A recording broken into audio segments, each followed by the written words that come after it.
মদিনাতে যদি কোনোদিন যান, বাবে জিব্রাইল সেই দরজাটা এখনো আছে, যেই দরজা দিয়ে নবীর কাছে জিব্রাইল আমিন আসছে 22,000 বার।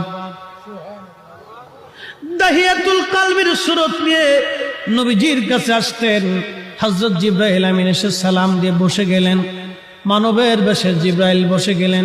ইয়া রাসূলুল্লাহ, আল্লাহ পাঠিয়ে দিয়েছেন, আল্লাহ সবই জানেন, ভিতরে বাহিরে প্রকাশ্য অপ্রকাশ্য আগে পরে, আপনার অন্তর ভিতর বাহিরে সব আল্লাহ জানেন।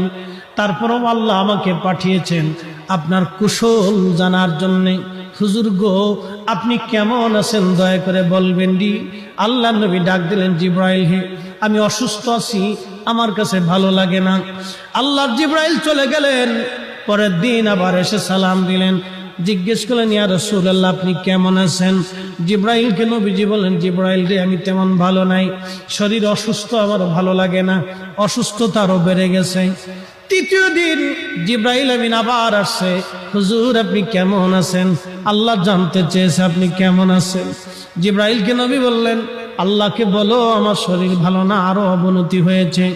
চতুর্থ দিন জিব্রাইল একা আসলেন না, মালাকুল মউত আজরাইল আলাইহিস সালামকে নিয়ে আসলেন। আসার পরে দুইজনে সালাম দিয়ে ভিতরে ঢুকলেন। আল্লাহর নবী বললেন, ভাই জিব্রাইল। উনি কে? বলে আজরাইল।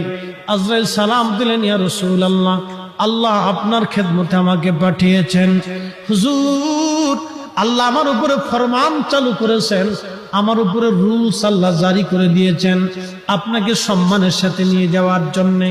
ইয়া রাসূলুল্লাহ, ইয়া হাবিবাল্লাহ, তবে আল্লাহ পাক এটাও বলে দিয়েছেন আপনি অনুমতি দিলে আপনার জান আমি কবজ করব, অনুমতি না দিলে আমি আজরাইল ফিরে চলে যাব।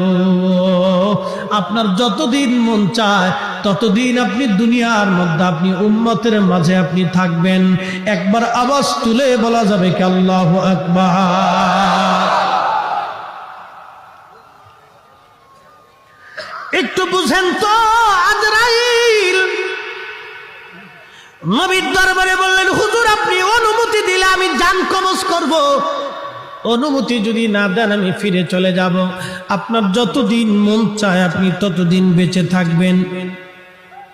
মুসা আলাইহিস সালামের কাছে আজরাইল আসছে, ও মুসা আপনাকে নেওয়ার জন্য আসছি, চলেন। মুসা আলাইহিস সালাম একটা ঘুষি মেরে দিয়েছে আজরাইল আলাইহিস সালামের চোখ বরাবর। আজরাইল, আমার মুসারে যায় কও একটা গরুর উপরে হাত দিতে, গরুর উপরে হাত দিতে বলো। হাত দেওয়ার পরে যতগুলি পশম